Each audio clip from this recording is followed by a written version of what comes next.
mwongeye kwirirwa nshuti bavandimwe mukomeje kudukurikirana kuri Vero yawe TV. Amahoro y'Imana nabane namwe. Iyi ni yacano yanyu igenda ibazanira amakuru y'ibyagiye bivugwa hirya no hino mu gihugu. Uyu munsi rero twongeye kugaruka tubazaniye amakuru mashyashya, na amakuru ari kunyura hirya no hino ku binyamakuru bigiye bitandukanye. Nimba ari ubwa mbere ugiye kubana natwe, twagusaba kugira ngo ukore subscribe, share na comment kugira ngo ujye ubasha kubona ibiganiro byacu bihoraho. Rero uyu munsi tubazaniye amakuru mashyashya. Umuntu wese wifuza guhangana nanjye kugira ngo mfungure insengero ku bw'agahato ke, niteguye guhangana nawe, kandi sinzigera nitondera cyangwa nemera abantu bashaka kuyobya imbaga nyinshi y'abanyarwanda.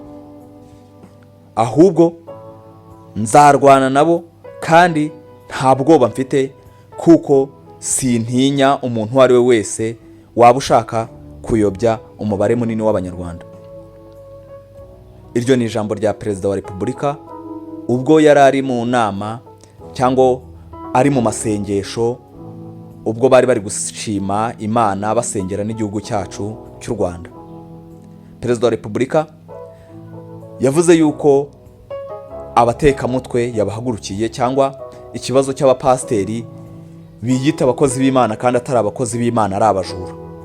Ni imyoko rero byagiye bigaragara hirya no hino mu gihugu ko hari umubare munini w'abapasteri bahindutse abanyamitwe. Perezida wa Repubulika ubwo yari ari muri iyo nama cyangwa ari muri ayo masengesho, yavuze yuko nta bwoba bafite bwo guhangana n'umuntu uwo ari we wese ushaka kuyobya umubare munini w'abanyarwanda, kandi abwira n'abanyarwanda yuko bagomba koroshya ibibazo bakayoborwa n'imitima mizima.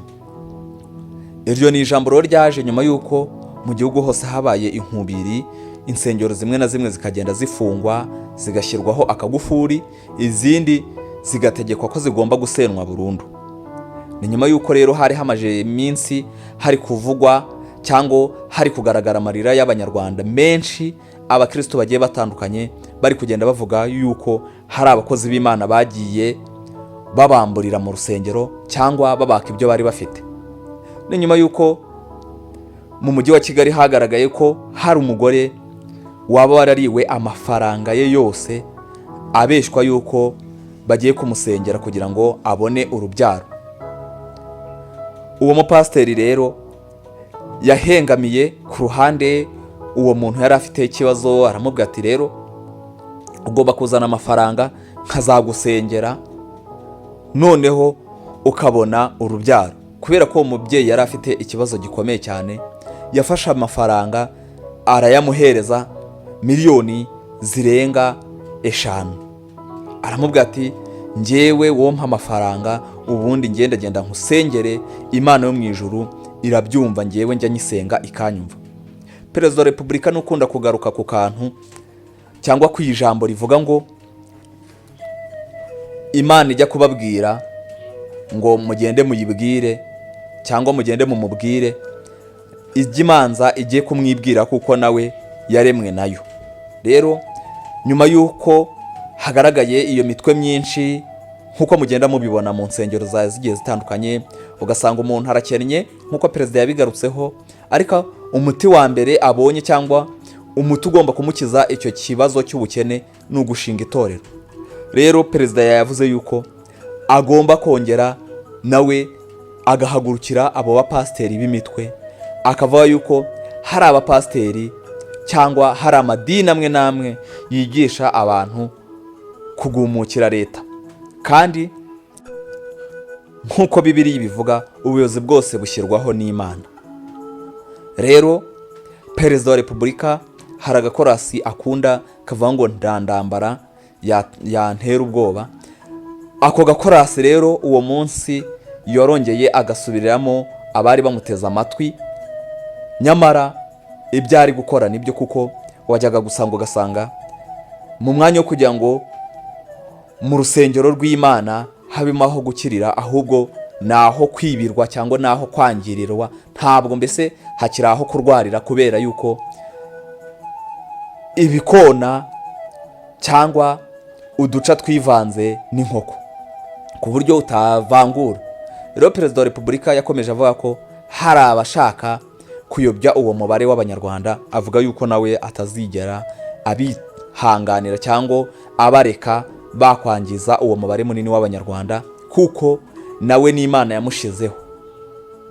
Rero yakomeje abwira abantu ati mugabanye ibibazo kuko nta cyacitse, mbese nta kidasanzwe cyabaye, ahubwo we afite akazi yibereyemo, ari kureba se koko ibi bintu byari bikwiriye. Kandi nawe aho uri kutwumva dukurikiye mu mpande enye z'igihugu cyangwa uri no hanze y'igihugu, uri kumva yuko ntabwo ibi bintu urwego bye bigezeho ntabwo byari bigomba kuguma kubaho, kuko iyo bikomeza kubaho nimba bamwe na bamwe, yego si abapasiteri bose cyangwa se amatorero yose, kuko harimo amatorero y'umwuka cyangwa amatorero yari ayobowe n'ijambo ry'Imana nk'uko tubivuga, ariko kubera yuko byagiye mbese byavuye mu matorero yo kwigisha ijambo ry'Imana, ahubwo bihita bihinduka bizinesi.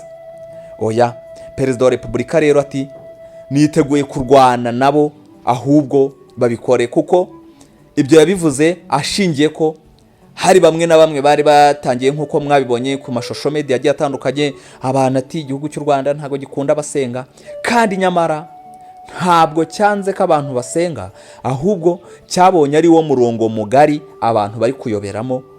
Abantu ugasanga saho mu mujyi wa Kigali n'ahandi, yewe naho ngaho nawe utuye urabizi neza yuko ibyo bintu byo gusahurira mu nduru ku bapasiteri byabayeho.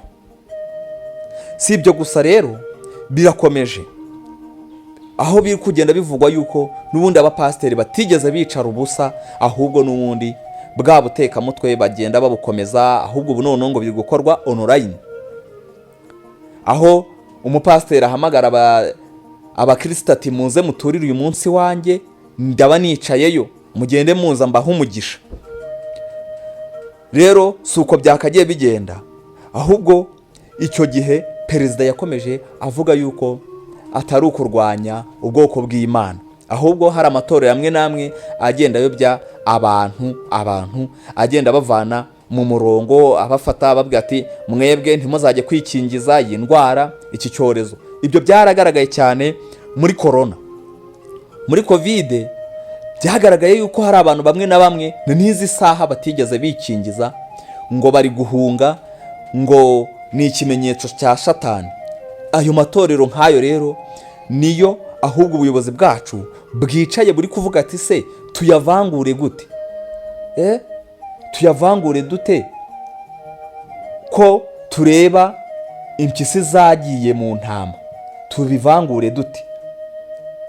Naho nabo barabizi neza ko urusengero ari ingirakamaro mu mibereho ya buri munyarwanda wese.